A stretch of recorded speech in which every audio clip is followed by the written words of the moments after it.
UP police भर्ती परीक्षा में धांधली करने वाले मुन्ना भाइयों की गिरफ्तारी का दौर चल ही रहा था कि इसी बीच यूपी पुलिस ने गोरखपुर में बड़ी कार्रवाई को अंजाम देते हुए हेल्थ सेक्टर के माफियाओं की कमर तोड़ दी है और इन माफियाओं के काले धंधे का पर्दाफाश भी कर दिया है। मामला गोरखपुर के बाबा राघव दास मेडिकल कॉलेज से जुड़ा है। ये घटना आपको हैरान कर देगी। आपने अक्सर मरीजों के इलाज की बात सुनी होगी या देखी होगी, लेकिन क्या आपने कभी लाशों के इलाज की बात सुनी है? शायद नहीं ही सुनी होगी। लेकिन आज हम आपको बताएंगे कैसे गोरखपुर में लाशों का इलाज चल रहा था, जिसे पुलिस ने रंगे हाथों पकड़ लिया और एसएसपी गौरव ग्रोवर की अगुवाई में मेडिकल माफियाओं के बड़े गैंग पर शिकंजा कसा है। एक सूचना प्राप्त हो रही थी कि कुछ ऐसे लोगों का गैंग एक्टिव है जो बाहर से रेफ़र हो करके मेडिकल कॉलेज आने वाले पेशेंट्स व उनके तीमारदारों को डॉक्टर के चिकित्सीय इलाज से पहले ही भ्रमित कर या उनको डरा धमकाकर, झांसा देकर एम्बुलेंस के माध्यम से, अपनी प्राइवेट एम्बुलेंस के माध्यम से कुछ ऐसे हॉस्पिटल्स में ले जाकर के भर्ती करा रहा है जहां पर या तो उस बीमारी का इलाज नहीं है या उसमें इलाज की गुणवत्ता नहीं है। और इस पूरी प्रक्रिया में उस हॉस्पिटल द्वारा तीमारदार से या पेशेंट से लाखों में जो फीस जमा कराई जा रही है उसका कमीशन इस दलालों द्वारा अपने में बांटते हुए और कुछ और लोगों में बांटते हुए पूरा गैंग संचालित किया जा रहा है। सुना आपने कैसे बीआरडी मेडिकल कॉलेज में आने वाले आसपास के मरीजों और तीमारदारों को झांसा देकर प्राइवेट अस्पताल में भर्ती कराया जाता है और उनसे लाखों की रकम वसूली जाती है। इन्हीं में एक है रामगढ़ ताल थाना क्षेत्र में स्थित ईशू हॉस्पिटल। यहाँ मरीजों को लाकर उनके साथ ठगी की जा रही थी।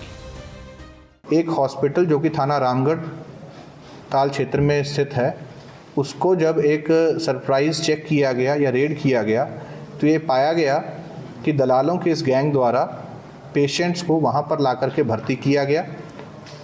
जो चिकित्सा सुविधा वहाँ पर होनी चाहिए थी, जिसमें वो रजिस्टर्ड है, वो सुविधाएं वहाँ पर नहीं थी। मृत्यु होने के उपरांत भी पेशेंट को डेड डिक्लेयर नहीं किया गया था और जिस पर्टिकुलर डॉक्टर जो कि वहाँ पर फुल टाइम के रूप में होने चाहिए और जिनके नाम से वो हॉस्पिटल वहाँ पर रजिस्टर्ड है, उनके द्वारा वहाँ पर चिकित्सीय सुविधाएं नहीं दी जा रही थी और ना ही पेशेंट के तीमारदारों को इसकी सही जानकारी दी जा रही थी। एसएसपी ने बताया कि इससे जुड़े सभी 8 माफियाओं को गिरफ्तार कर लिया गया है और इन पर कड़ी कार्रवाई की जाएगी। इस संबंध में मुकदमा पंजीकृत किया गया है और इस पूरे गैंग के 8 लोग अरेस्ट किए गए हैं, जिसमें कि उस हॉस्पिटल के संचालक, उस हॉस्पिटल के डॉक्टर, इसके अतिरिक्त वो दलाल जो जिनके द्वारा बीआरडी मेडिकल कॉलेज से इस पेशेंट को शिफ्ट किया गया, एम्बुलेंस चलाने वाले और बीआरडी मेडिकल कॉलेज की इमरजेंसी के बाहर स्ट्रेचर खींचने वाले एक व्यक्ति को भी अरेस्ट किया गया है। इनसे गहन पूछताछ हुई है। पूछताछ में काफ़ी और जानकारियां भी इसमें सामने आई हैं। इस अरेस्टिंग के बाद इसमें और भी लोगों की जिनका कि इसमें शामिल होना पाया गया है, उनके ऊपर भी कार्रवाई की जाएगी। चार्जशीट लगाने के उपरांत इसके ऊपर गैंगस्टर की भी कार्रवाई की जाएगी। आगे चल कर के इस तरह की घटनाएं ना हों, इस तरह की परिस्थितियां ना बने, तो जिला प्रशासन, स्वास्थ्य विभाग, बीआरडी मेडिकल कॉलेज और पुलिस प्रशासन द्वारा जॉइंटली इसमें और कार्रवाइयां आगे आने वाले दिनों में भी की जाएंगी। इस घटना के खुलासा के बाद एसएसपी ने जिले के तमाम सरकारी डॉक्टर और मेडिकल स्टाफ को भी कड़ी चेतावनी दे दी है। मैं पुनः सभी चिकित्सकों को, सभी डॉक्टर्स को एक अनुरोध करना चाहूँगा कि जो रजिस्ट्रेशन की प्रक्रिया है उसके जो नियम हैं उसका अक्षर से पालन करें।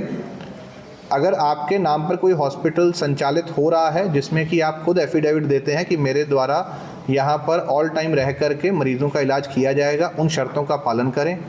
कोई भी चिकित्सक अगर इस तरह की चीज़ का उल्लंघन करता है, स्वयं वहाँ रह कर के इलाज नहीं कर रहा है या अपनी डिग्री या अपने जो उसके पेपर्स हैं उनको किसी लोभ लालच में आकर के लिए गलत काम के लिए इस्तेमाल करने के लिए देता है, तो वो भी इस क्राइम का भागीदार बनेगा और उसके ऊपर भी कार्रवाई की जाएगी। वहीं मेडिकल माफियाओं से जुड़ी इस घटना पर जिले के डीएम ने भी कड़ी कार्रवाई का भरोसा दिया है।